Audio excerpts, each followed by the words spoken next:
So Nancy Pelosi, after this entire week, she's been busy. She heads back to California, and she shows up on Bill Maher's show and talks about what this entire process has really been like for her this week. The fact is that we knew we had a solid case for the impeachment of the president. The facts were clear. The Constitution required it. He undermined our national security. He was disloyal to his oath of office to protect the Constitution. It wasn't a question of his being worth it. The Constitution was worth it. He had to be impeached. The fact is, this is so clear as far as defending the Constitution. This isn't about politics. Right. It isn't about partisanship. It's about patriotism. It's about our Constitution. And you're impeached forever. Yeah. Oh, with one smile, she says it all. She really does. That little moment captures it all. So, in the one hand, she's saying it's about the Constitution. On the other hand, that smile shows that this really is for disdain for him. And in fact, she actually says, you know, this is impeachment forever. This can never be erased. It's very obvious that this really isn't about the Constitution. And by the way, if she really cared about the Constitution, she might care about First Amendment, Second Amendment. Well, those are pesky details. Yeah, maybe all of the amendments. I thought she was quite snarky. I think the most revealing moment of Nancy Pelosi was then they said, hey, now why is it that you're rushing this through? And she said, well, rushing it through? We've been working on this for 2.5 years.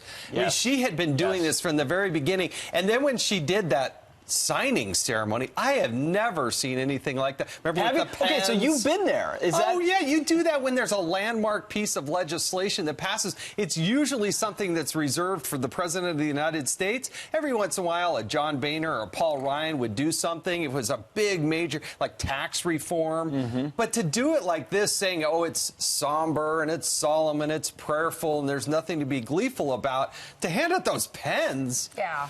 I mean, come on. It's such a facade. It's such a sham. And you see in that last sentence, Rachel, what it really means. And you talked about not rushing it through. Well, there's somebody named Rush, by the way. I'm trying to make a little turn there. Nice pivot. So Rush actually predicted that they were going to bring Lev Parnas, which is this new bombshell, supposedly bombshell witness. Here's what Rush had to say back in November 11th. Who's next? Well, I want to throw a name at you. And let's see if I'm right. Let's just see.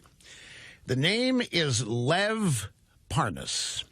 Lev Parnas could well be the next surprise twist, the surprise witness for the Democrats. I think this is going to be Schiff's next guy. This is the next bombshell. Meaning the whistleblower is no longer necessary. His information has been trumped, so to speak, by Lev Parnas. This is an amazing moment. Here it is, November 11th of 2019. Rush Limbaugh is foreshadowing what is going to happen. And it's exactly the playbook from the Democrats. You saw it play out in the Kavanaugh hearings. You've seen it play out in the past. They do this where they purposely get right to the finish line. They need big bombshell headlines. They need big interviews going into the weekend. And so what are they going to roll out so that Tuesday, which is when the senators gather again, what can everybody be talking about and not give the Republicans time to respond or put up any sort of defense? It's exactly what they're doing. And hats off to Rush Limbaugh for foreshadowing it and predicting it and showing it, because it really is right out of the Democrats' playbook. Is it because they're trying to also take the attention away from the whistleblower? Because we still never really got to the bottom of all that. Who's talking about that at this point? Well, they don't really have a case. Yeah. If they could actually point to real evidence of Donald Trump saying or doing something, you would lead with that. But instead, they're throwing this mysterious character out there. If you don't have a case, you need a new shiny object to talk about while your case falls apart. Trey Gowdy, your former colleague, had some thoughts last night on Sean Hannity's show about whether or not this is actually about a conviction or something else. Watch. Every privilege that exists keeps you from accessing information.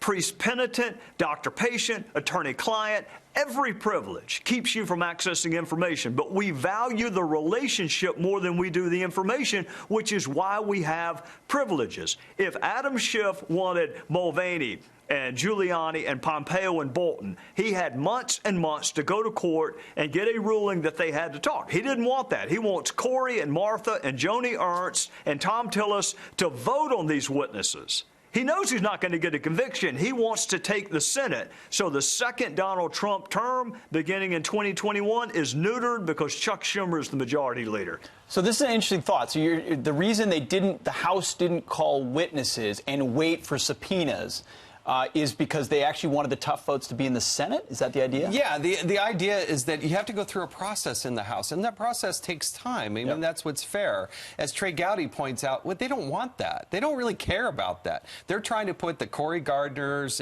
and Martha McSallies and Joni Ernst, they try to put these people in a box, really bad position, to have to take tough votes. That's the whole game. That's what they're trying to do. And Trey Gowdy's usually the smartest guy in the room. He's not up yet, so I can say that. I don't want him to actually hear me say that, but he usually is the smartest guy in the room. It's interesting because it's also probably not great for the candidates that are running for president that happen to also be senators in terms of... Well, that's true. It cuts the other way. It almost feels too cute by half. Is anyone who's voting for Joni Ernst or Cory Gardner or any of that's doing so because of their vote on impeachment and to not go along with this sham? Like, I see what they think they're trying to do, but is it actually a tough vote for these people? Inside the Beltway, they get so lost.